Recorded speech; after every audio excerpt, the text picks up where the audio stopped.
আসসালামু আলাইকুম। আমি প্রশ্নটা করছি একজন বন্ধুর পক্ষ থেকে। ও একজন হিন্দু, ওর নাম হচ্ছে সচিন, আর ও পেশায় একজন অভিনেতা। ওর প্রশ্নটা হলো এই যে মুসলিম মহিলাদের কবরস্থানে যাওয়ার অনুমতি নেই কেন? আর যদি মহিলাদের কবরস্থানে যাওয়ার অনুমতি নাই থাকে, তার মধ্যে কি দরগাও পড়বে? বোন, আপনি প্রশ্ন করলেন যে মুসলিম মহিলাদের কবরস্থানে যাওয়ার অনুমতি নেই কেন। এই সম্পর্কে হাদিস আছে সহিহ বুখারীতে, সেখানে নবী বলেছেন তিনি মহিলাদের কবরস্থানে যেতে বাধা দিয়েছেন। কারণ হতে পারে অনেক, যেমন হয়তো তারা বেশি আবেগপ্রবণ, তারা হয়তো মানুষের মৃত্যুটা সহজভাবে মেনে নিতে পারবে না, এটা একটা কারণ। এছাড়াও আরো বেশ কিছু জায়গায় আমাদের নবী বলেছেন এই মহিলারা অনুমতি পাবে না তাদের কাজের কারণে। তার মানে কবরস্থানে যেতে বাধা দিয়েছেন তাদের কাজের জন্য।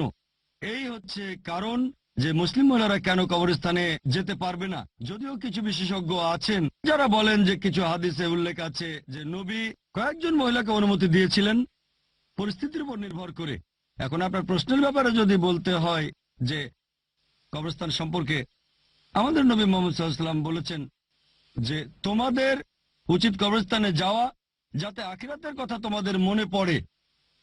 আপনার তখন মনে পড়বে যে একদিন আপনাকেও মরে যেতে হবে, আর কারো কবরে গেলে তার জন্য প্রার্থনা করবেন, তার কাছে বা তার মাধ্যমে নয়। আশা করি উত্তরটা পেয়েছেন। হ্যাঁ ভাই, আমার নাম কেদার, আরে আমার বন্ধু নাজিশ।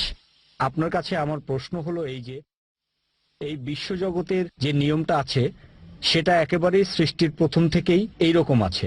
বিশ্বজগৎ সৃষ্টির সময় থেকে নিয়মগুলো একই রকম আছে। এখন ঈশ্বরের কি বিশ্বজগতের এই নিয়মগুলো বদলানোর কোনো ক্ষমতা আছে নাকি ক্ষমতা নেই? ঈশ্বর কেন বিশ্বজগতের এই নিয়ম কানুনগুলো কখনো বদলাননি? ঈশ্বরের যদি এই নিয়মগুলো বদলানোর ক্ষমতা না থাকে তাহলে তাকে ঈশ্বর বলবো কেন?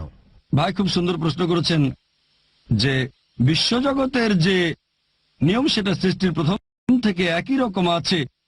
এখন ঈশ্বরের এই নিয়ম বদলানোর ক্ষমতা আছে কি না, যদি না থাকে তাকে ঈশ্বর বলবো কেন? আমি আপনার সঙ্গে একমত। এখন এটা ঈশ্বর চান যে তিনি কিছু বদলাবেন না, সেই কারণে তিনি কিছু বদলাননি, তিনি আপনার কথা মতো চলবেন না। এখন আল্লাহ চান যে তিনি কিছু বদলাবেন না, আপনি চাচ্ছেন তিনি যেন বদলান, আল্লাহ আপনাকে মানবেন কেন? যদি আল্লাহ চান সহজে বদলে দিতে পারেন, কিন্তু আল্লাহ কোরআনে বলেছেন সূরা রুম অধ্যায় নম্বর 30 আয়াত নম্বর 30 যে প্রাকৃতিক নিয়ম অনুসরণ করো, এটাই আল্লাহর আইন। তিনি চাইলেই বদলাতে পারেন, কিন্তু তিনি বদলাতে চান না, এটা তার ইচ্ছা। এখন ধরেন আপনাকে বললাম যে আল্লাহ চাইলে সূর্যকে পূর্ব দিকে উঠাতে পারেন আর পশ্চিম দিকে ডোবাতে পারেন। এখানে চ্যালেঞ্জ হচ্ছে যে আপনি কি সূর্যকে পশ্চিমে উঠিয়ে পূর্ব দিকে ডোবাতে পারবেন? উত্তরটা হচ্ছে না।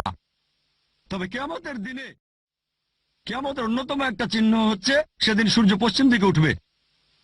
এটা দেখাতে যে আল্লাহ চাইলেই করতে পারেন। শেষ বিচারের দিনে, কিয়ামতের দিনে এটা ঘটবে। তখন কিভাবে ঘটবে আল্লাহ জানেন। কোরআন পরিষ্কার ভাবে বলছে সূরা ফাতির অধ্যায় নম্বর 35 আয়াত নম্বর 1 যে নিশ্চয়ই আল্লাহ সর্ববিষয়ে সর্বশক্তিমান, তিনি সবকিছু নিয়ন্ত্রণ করতে পারেন। তবে আল্লাহ সেগুলোই করেন যেগুলো তিনি চান, আর যে কাজ ভালো। আশা করি উত্তরটা পেয়েছেন। ধন্যবাদ।